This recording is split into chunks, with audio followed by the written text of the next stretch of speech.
যা হাত দেবেন তার দামই ১০ টাকা। টমেটো, করলা, বেগুন, আদা, রসুন, কাঁচা কলা, ঢেঁড়স, কাঁচামরিচ সহ সব সবজিই পাওয়া যায় মাত্র ১০ টাকায়। 10 টাকা বাগা হয়, আমরা পরিবারের মানুষ বেশি, তাই এনতে লিয়ে যাই। 10 টাকা সবকিছুই পাওয়া যায়, পেঁয়াজ, তরকারি, আলু সবটাই পাওয়া যায়। মৌসুমে সব রকম টাটকা সবজি যেমন পাওয়া যায়, তেমনি বিভিন্ন প্রকার শুটকি মাছ, মাংস রান্নার মশলাও মেলে ১০ টাকাতেই। বাজার করতে পারি না, অনেক দাম। আর এখান থেকে অল্প পয়সা নিয়ে আসলে ইনশাল্লাহ আমরা ভালোভাবে বাজার করতে পারি। এখানে ভাগা 10 টাকা করে নেয়, তাহলে এখানে মনে করেন বেগুন আছে, আলু আছে, মূলা আছে, বিভিন্ন রকম সবকিছুই পাওয়া যায় এখানে। বাজার আমার বাগা বাজার একটু হাজির পাই, 10 টাকা 5 টাকা কিনার পাই। অন্য তো কেজি হিসেবে কেন লাগে, কেজি আধা কেজি নিচে 1 কেজি নিচে না। এই 10 টাকা আমরা 100 টাকা পাইতেছি, সমর্থ যেরকম আছে এরকম করি আমরা। ওয়ালটন আবারও মিলিয়নিয়ার অফারে ওয়ালটন ফ্রিজ কিনে আপনিও হয়ে যেতে পারেন মিলিয়নিয়ার। বড়সড় লাউ, চাল কুমড়া, মিষ্টি কুমড়ার টুকরা সহ আলু পটলের মতো সব সবজি পাওয়া যায় এখানে। যদি হাফ কেজি করলা নিতে যায় আমাদের 40 টাকা লাগে, ওখানে আমরা 10 টাকার বিনিময়ে এখানে আমরা পাই। টমেটো 10 টাকার পাই, পটল 10 টাকার পাই, ইত্যাদি। 5 টাকা বাজার করলে আমরা 50 টাকা লাগে।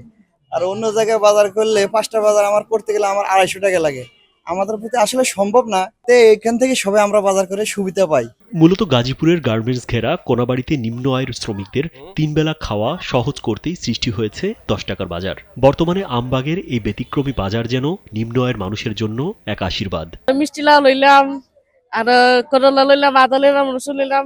গরিব মানুষ তো ইজি খানি, আর কি খানি। 10 টাকা করে নিলাম, সপ্তাহ মিলে 100 টাকা নিলাম।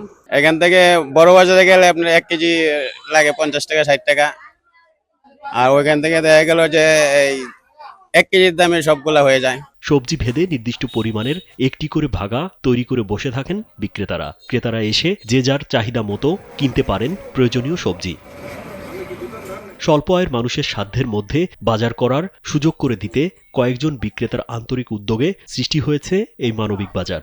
একই মাল আর 300 টাকা 350 টাকা ফাল্লা, আমরা 1000 টাকার মাল 300 টাকা দলে লই আমরা এই জায়গার মধ্যে যায় বাগা দে গার্মেন্টসের খালারা যাইতে সময় 10 টাকা বাগা খালারা লয়ে যা। গরিব মানুষ তো কিনে 10 টাকার আদা, 10 টাকার পেঁয়াজ, 10 টাকার কাঁচামরিচ, 10 টাকার, এটা 10 টাকা বাগা তো সবকিছু 10 টাকা কিনে। আইলে বাগা খালি 10 গার্মেন্টস একটু বেশি আর এলাকার মানুষ কম। এই লেবু দেখা যায় যে বাজারে গেলে 20 টাকা 30 টাকা কেজি কিনতে হয়, আর আমার এখান থেকে 10 টাকায় নিতে পারি। এই উদ্যোগ যেমন ক্রেতাদের স্বস্তি দিয়েছে, তেমনি বিক্রেতারাও পেয়েছেন কর্মসংস্থানের সুযোগ। প্রতিদিনকার বেচাকেনা নিয়ে সন্তুষ্ট থাকেন উভয় পক্ষ। ধনীরাও নেয়, মধ্যমানেও নেয়, খালি 10 টাকা বাগা বেশি। আদা 10 টাকা, লেবু 10 টাকা, করলা 10 টাকা, টমেটো 10 টাকা, এই মরিচ 10 টাকা।